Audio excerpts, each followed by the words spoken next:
વિસાવદરના જે 13 ગામમાંથી ગોપાલ ઇટાલિયાને ખોબલે ખોબલે મત મળ્યા એ 13 ગામની ભાજપના જવાહર ચાવડાએ મુલાકાત કરી। ન માત્ર મુલાકાત કરી પરંતુ અહીં તેઓ ઘોડા પર બેઠેલા દેખાયા। જાંબુડાના ગ્રામજનોએ ઘોડા પર બેસાડીને સરઘસ કાઢી તેઓનું સ્વાગત કર્યું। માત્ર જાંબુડા જ નહીં, જવાહર ચાવડાએ 2-3 દિવસમાં મોણિયા, રાજપરા, લાલપુર, વેકરિયા, જેલતવડ, ગોડાસણ, પિયાવા, રામપરા, વડાડા, દાદર, લેરિયા અને ભટ્ટવાવડી ગામની પણ મુલાકાત લીધી। આ દરમિયાન જવાહર ચાવડા ખુશખુશાલ જોવા મળ્યા, જેણે ફરી એકવાર ચર્ચા જગાવી છે કે શું જવાહર ચાવડા કોઈ નવા જૂની કરવાના મૂડમાં છે? જવાહર ચાવડા જિંદાબાદ! જવાહર ચાવડા જિંદાબાદ! જવાહર ચાવડા જિંદાબાદ! જય ગોપાલ! જય ગોપાલ! વિસાવદરમાં જીત બાદ ગોપાલ ઇટાલિયાએ આ રીતે જવાહર ચાવડા જિંદાબાદના નારા લગાવ્યા, જેનાથી અનેક તર્ક અને ચર્ચાઓએ જોર પકડ્યું। આ દરમિયાન એક વખત પત્રકારોએ ઇટાલિયાને પૂછ્યું કે શું જવાહર ચાવડાની મદદ મળી છે, તો ઇટાલિયાએ બાજી બંધ રાખીને સાંકેતિક જવાબ આપ્યો। અમારી જીત પાછળ અનેક લોકોએ મહેનત કરી છે। આ અનેક લોકોમાં સારા માણસોની વ્યાખ્યામાં આવે એવા સૌ લોકોએ મદદ કરી છે, કેમ કે જ્યારે રાક્ષસી માનસિકતાનો નાશ કરવાનો હોય ત્યારે બધા ભેગા મળીને હારે હાલવાનું હોય છે। અને મને ખુશી એ વાતની છે, ભાજપમાંથી અનેક લોકોએ સહયોગ કર્યો છે, કેમ નહીં?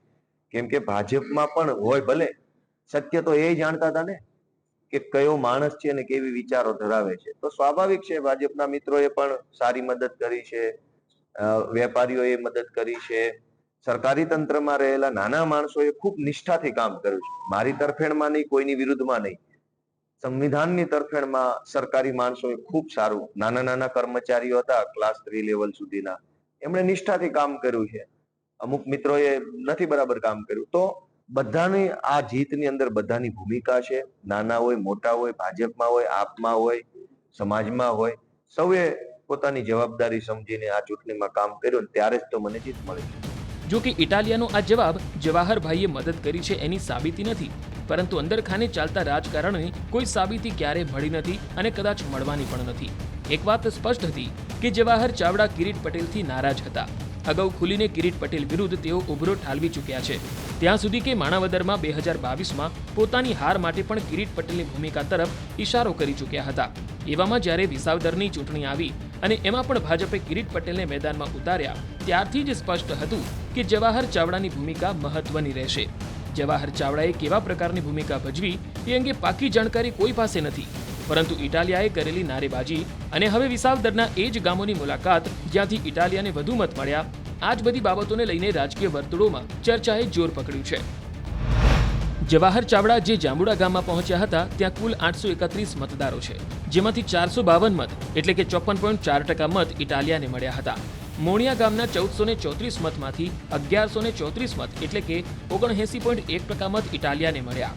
રાજપરામાં ઇટાલિયાને 44.9%, લાલપુરમાંથી 57.6%, વેકરિયામાંથી 64.3%, જેતલવડમાંથી 64%, ગોડાસણમાંથી 58.2%, પિયાવામાંથી 58.3%, રામપરામાંથી 54.9%, વડાડામાંથી 54%, દાદરમાંથી 57%, લેરિયામાંથી 61% મત મળ્યા।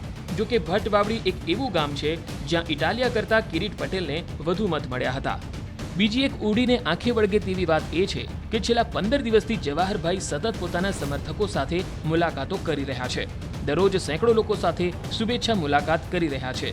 સમર્થકો સાથેની આટલી મુલાકાતો પણ નવા જૂનીવાળી ચર્ચાને વેગ આપી રહી છે। આ દ્રશ્યો 3 જુલાઈના છે, જ્યાં જવાહરભાઈએ માણાવદરના માંડોદરના પોતાના સમર્થકો સાથે મુલાકાત કરી। 4 જુલાઈએ તેમણે જૂનાગઢ જિલ્લાના સમર્થકો સાથે મુલાકાત કરી અને ચર્ચા કરી। સાથે જ જૂનાગઢ જિલ્લામાં નવા ચૂંટાયેલા સરપંચો સાથે મુલાકાત કરી અને શુભેચ્છાઓ આપી। 5 જુલાઈએ જવાહર ચાવડાએ જૂનાગઢ તથા મેંદરડાથી આવેલા પોતાના સમર્થકો સાથે મુલાકાત કરી હતી। 6 જુલાઈએ વંથલી તેમજ જૂનાગઢથી આવેલા સમર્થકો વચ્ચે તેમણે સમય વિતાવ્યો। 7 જુલાઈએ ગીર સોમનાથ જિલ્લાના તથા જૂનાગઢ જિલ્લાના સમર્થકો સાથે મુલાકાત કરી। 8 જુલાઈએ પણ ગીર સોમનાથ જૂનાગઢથી આવેલા સમર્થકો સાથે મુલાકાત કરી। 9 જુલાઈએ ગીર સોમનાથ જિલ્લા ઉપરાંત રાજકોટ જિલ્લાના સમર્થકો સાથે મુલાકાત કરી। 11 જુલાઈએ પોતાના પૈતૃક ગામ હડમતિયાથી આવેલા લોકો સાથે મુલાકાત કરી। 15 જુલાઈએ જવાહર ચાવડા પોતાના મત વિસ્તાર માણાવદર પહોંચ્યા, જ્યાં મોટી સંખ્યામાં સમર્થકો સાથે મુલાકાત કરી। 16 જુલાઈએ જવાહર ચાવડાએ વિસાવદરના ગામડાઓનો પ્રવાસ ખેડ્યો। વડાડા, દાદર, મોણિયા અને લેરિયા ગામોની મુલાકાત લઈ અહીંના આગેવાનો સાથે ચર્ચા કરી। આ ઉપરાંત રાજપરા, લાલપુર, વેકરિયા, જેતલબડ, ગોડાસણ, ભટ્ટવાવડી, પિયાવા અને રામપરાની શુભેચ્છા મુલાકાત લીધી. આગેવાનો સાથે સામાજિક ચર્ચાઓ કરી. 17 જુલાઈએ વિસાવદરના જાંબુડા ગામની મુલાકાત લીધી. અહીં ગ્રામજનોએ ઘોડા પર બેસાડીને તેઓનું સ્વાગત કર્યું. 18 જુલાઈએ પણ જવાહર ચાવડાએ માણાવદર, વંથલી અને મેંદરડા તાલુકાના સામાજિક અને રાજકીય આગેવાનો સાથે મુલાકાત કરી. રાજનેતાઓ સમર્થકો સાથે મુલાકાતો કરતા રહેતા હોય છે, પરંતુ આ મુલાકાતોમાંથી પણ અનેક અર્થ નીકળતા હોય છે, જે અત્યારે કાઢવામાં આવી રહ્યા છે. આગામી દિવસોમાં જવાહરભાઈ ચાવડા શું કરશે તે અંગે હાલ તેઓ કોઈ જ પ્રતિક્રિયા આપવા માંગતા નથી, પરંતુ હાલ સૌની મીટ આ ઘટનાક્રમ પર જરૂર છે.